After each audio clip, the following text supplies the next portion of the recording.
Hello friends, कैसे हो आप सब। आपका अपने चैनल बायो क्लासेस D6G में आपका स्वागत है।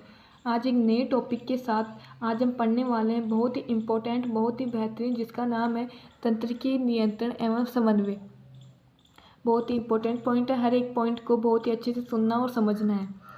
आज इस तंत्रिकीय नियंत्रण एवं समन्वय टॉपिक को हम नोट्स के साथ साथ समझते भी जाएंगे। तो सबसे पहले शुरुआत करते हैं हम इसके परिचय की। आइए तो इसका परिचय देखते हैं। इसका परिचय कि एक सामूहिक कार्य की इकाई होती है जो विभिन्न अंगों से बनी होती है। जो हमारा तंत्रिकीय तंत्र होता है वो सामूहिक कार्य की इकाई होती है जो विभिन्न अंगों से मिलकर बनी होती है, जिसमें सभी अंग पूर्ण समन्वय से एक दूसरे के साथ कार्य करते हैं। जो सभी अंग होते हैं वो पूर्ण समन्वय के साथ एक दूसरे के साथ कार्य करते हैं। अब आप पूछोगे कि समन्वय क्या होता है, तो मैं बताती हूँ आपको समन्वय क्या होता है। समन्वय एक ऐसी क्रियाविधि है जिसके द्वारा दो या दो से अधिक अंगों में क्रियाशीलता बढ़ती है।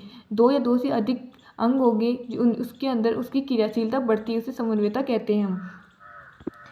समन्वय एक दूसरे के अंगों के कार्यों में मदद मिलती है। जो हमारी समन्वयता होती है वो एक दूसरे अंगों के कार्यों में मदद मिलती है। अगला टॉपिक हम लेते हैं तंत्रिकीय तंत्र। एक तंत्रिकीय तंत्रिका अंगों, तंत्रिकाओं तथा न्यूरॉन से मिलकर बनी होती है। जो हमारा तंत्रिका तंत्र होता है वो तंत्रिका अंगों, तंत्रिकाओं तथा न्यूरॉन से मिलकर बनी होती है। यह विद्युत तरंगों के द्वारा पूरे शरीर में सूचनाओं के समन्वय के लिए जाल बिछाती है। जो तंत्रिका तंत्र है ये विद्युत तरंगों के द्वारा पूरे शरीर में सूचनाओं का जाल बिछाती है, जिसके द्वारा विभिन्न अंगों की कार्यविधियों में समन्वय तथा नियंत्रण रहे। साथ ही ये दोनों आंतरिक तथा बाह्य उद्दीपनों को उचित प्रतिक्रिया प्रदान करते हैं। जो हमारे शरीर में उद्दीपन होते हैं, आंतरिक व बाह्य उद्दीपन होते हैं, उनके अंदर उचित प्रतिक्रिया प्रदान करती है। अगला टॉपिक होता है तंत्रिका कोशिका। आपने नाम तो सुना होगा तंत्रिका कोशिका।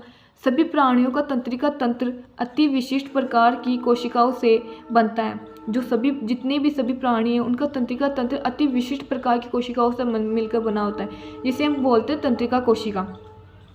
उसे हम तंत्रिका कोशिका कहते हैं। जैसे कि ये विभिन्न उद्दीपनों को पहचान कर ग्रहण करते हैं। जो ये हमारी तंत्रिका कोशिका होती है ये विभिन्न उद्दीपनों को पहचान कर ग्रहण करती है तथा इसका संचरण करती है। उदाहरण के लिए मैं आपको बताती हूँ, हाइड्रा, निडेरिया जैसे समुद्री तथा जेली मछली में तंत्रिका तंत्र अनेक तंत्रिका कोशिकाओं से बना होता है। मैंने यहाँ पर एग्जाम्पल नहीं बताए हैं तो आप याद रख लेना। हाइड्रा, निडेरिया जैसे कि समुद्री तथा जेली मछली में तंत्रिका तंत्र अनेक तंत्रिका कोशिकाओं से बना होता है जो कि एक दूसरे से जुड़ी होती है। शरीर की सतहों पर तंत्रिका जाल बनाती है। जो ये हाइड्रा, नाइडेरिया, समुद्री जीव, जो मछली जो होती है उनकी सतहों पर तंत्रिका का जाल बनाती है। दो सतह उसकी होती है, बाह्य त्वचा, आंतरिक त्वचा। कीटों का तंत्रिका तंत्र अत्यधिक व्यवस्थित होता है। जो कीट होते हैं ना उनका तंत्रिका तंत्र अधिक व्यवस्थित होता है। यह मस्तिष्क अनेक गुच्छिकाओं तथा तंत्रिका ऊतकों का बना होता है। जो कीटों का जो मस्तिष्क होता है ना वो अनेक तंत्रिका ऊतकों का तथा गुच्छिकाओं का बना होता है। अगला पॉइंट हम समझते हैं मानव तंत्रिकीय तंत्र। मानव तंत्रिकीय तंत्र के दो पार्ट में डिवाइड होता है। पहला होता है केंद्रीय तंत्रिका तंत्र, दूसरा होता है परिधीय तंत्रिका तंत्र।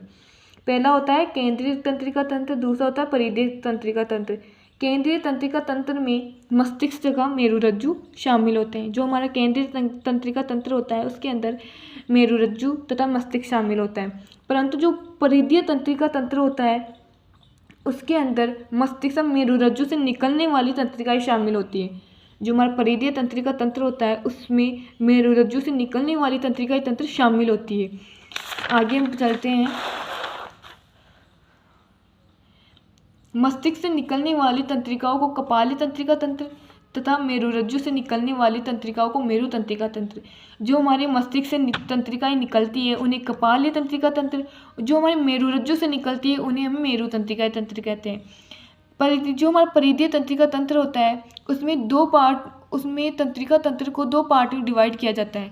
उसमें दो तंत्रिकाएं होती है। पहली होती है संवेदी या अभिवाही तंत्रिकाएं, दूसरी होती है चालक या प्रेरक या अपवाही तंत्रिकाएं। आप इन दोनों में से कोई सा भी नाम लिखते हो, संवेदी या अपवाही, और दूसरा होता है चालक, प्रेरक या अपवाही। ये इनके नाम होते हैं, अलग अलग नाम होते हैं। पहला होता है संवेदी तंत्रिकाएं। जो हमारी संवेदी तंत्रिकाएं होती है वो उद्दीपनों को उत्तकों से केंद्रीय के तंत्रिका तंत्र तक भेजती है। जो हमारी जो संवेदी तंत्रिका तंत्र होती है, जो हमारे जो उद्दीपन होते हैं, हमें जो भी संकेत मिलते हैं हमारे शरीर से, वो उत्तकों से केंद्रीय तंत्रिका तंत्र तक भेजती है। और जो चालक तंत्रिकाएं होती है वो उद्दीपनों को केंद्रीय तंत्रिका तंत्र से संबंधित परिधीय उत्तकों तक भेजती है।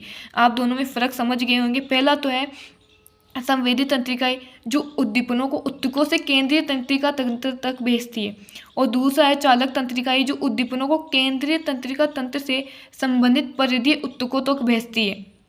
अगला टॉपिक है हमारा परिधीय तंत्रिका तंत्र। 3 भागों में विभाजित होता है। जो हमारा परिधीय तंत्रिका तंत्र है वो हमारा 3 भागों में डिवाइड होता है। पहला है कायिकीय तंत्रिका तंत्र, दूसरा स्वायत्त तंत्रिका तंत्र, तीसरा है विसेरल तंत्रिका तंत्र। इसके ये 3 पार्ट होते हैं। पहला है कायिकीय तंत्रिका तंत्र, दूसरा है स्वायत्त तंत्रिका तंत्र, तीसरा है विसेरल तंत्रिका तंत्र। तो हम पहला पढ़ेंगे कायिकीय तंत्रिका तंत्र। ये कंकालीय पेशियों द्वारा शरीर संचालनों का ऐच्छिक नियंत्रण से संबंधित है। जो हमारा कायिकीय तंत्रिका तंत्र है वो ये कंकालीय पेशियों द्वारा शरीर संचालनों का ऐच्छिक नियंत्रण से संबंधित होता है। इसे हम अपवाही तंत्रिकाओं का बना होता है। जो हमारा कायिकीय तंत्रिका तंत्र होता है ये अपवाही तंत्रिकाओं का बना होता है, और इसके अंदर जो मांसपेशी संकुचन के उत्प्रेरण के लिए उत्तरदायी होता है, इसमें असंवेदी न्यूरॉन होते हैं। जो हमारा कायिकीय तंत्रिका तंत्र होता है ना, उसके अंदर असंवेदी न्यूरॉन होते हैं जो कंकालीय पेशियों तथा त्वचा से संयोजित होते हैं। जो हमारे कंकाल और त्वचा की पेशियों से संयोजित होते हैं। दूसरा पढ़ेंगे स्वायत्त तंत्रिका तंत्र। ये 2 पार्ट में डिवाइड होता है। पहला होता है अनुकंपी तंत्रिका तंत्र, दूसरा होता है परानुकंपी तंत्रिका तंत्र। ये 2 पार्ट में डिवाइड होता है। पहला हो गया अनुकंपी, दूसरा हो गया परानुकंपी। जो अनुकंपी तथा परानुकंपी होते हैं ना, ये एक दूसरे के विपरीत कार्य करते हैं। ये दोनों एक दूसरे के विपरीत कार्य करता है, मतलब ये कुछ अलग कर रहा है तो ये इसका परानुकंपी इसका विपरीत कार्य करेगा। परंतु ये विपरीत प्रवृत्ति का विरोधी करने के अलावा प्रकृति में पूरक कहना अधिक उचित रहेगा। मतलब प्रतिक्रिया की आवश्यकता नहीं होती। परानुकंपी तंत्र में कार्यों की तुरंत प्रतिक्रियाओं की आवश्यकता नहीं होती है। तीसरा पढ़ेंगे विसेरल तंत्रिका तंत्र। ये तंत्रिका तंतुओं गैंग्लियो प्लेक्सस के पूर्ण कॉम्प्लेक्स का बनता है। जो विसेरल तंत्रिका तंत्र होता है ना, इसे हम अंतरंग तंत्रिका तंत्र भी कह सकते हैं। विसेरल का दूसरा नाम है अंतरंग तंत्रिका तंत्र। आप कंफ्यूज ना हो, ये विसेरल इंग्लिश का नाम है और इसको हिंदी में बोलते हैं अंतरंग तंत्रिका तंत्र। ये विसेरल तंत्रिका तंत्र है ना, परिधीय तंत्रिका तंत्र का भाग है जो तंत्रिकाओं तंतुओं गैंग्लिया प्लेक्सस के पूर्ण कॉम्प्लेक्स का बनाता है, जिसके द्वारा आवेग केंद्रीय तंत्रिका तंत्र से विसरा तथा विसरा से केंद्रीय तंत्र की ओर जाता है। मतलब जो ये हमारे विसेरल तंत्रिका तंत्र होता है ना, जिसके द्वारा जो आवेग होते हैं ना हमारे शरीर के अंदर जो आवेग होते हैं उनके केंद्रीय तंत्रिका तंत्र से विसरा तथा विसरा से केंद्रीय तंत्रिका तंत्र की ओर जाते हैं। तथा अब हम पढ़ते हैं जो हमारी तंत्रिका कोशिका होती है ना, वो तंत्रिका तंत्र की संरचनात्मक एवं क्रियात्मक इकाई होती है। तंत्रिका कोशिका के बारे में मैंने आपने पहले भी बता चुका है, आपको आप नोट्स के अंदर देख लेना। तो ये तंत्रिका तंत्र कोशिका होती है ना, वो तंत्रिका तंत्र की संरचनात्मक एवं क्रियात्मक इकाई होती है। ये बहुत इंपॉर्टेंट है, नीट के लिए भी बहुत इंपॉर्टेंट है। ये तंत्रिका तंत्र कोशिका तंत्रिका तंत्र की संरचनात्मक एवं क्रियात्मक इकाई होती है। इसकी लंबाई बहुत अधिक होती है, कभी कभी तो ये 90 से 100 सेंटीमीटर तक भी पहुंच जाती है।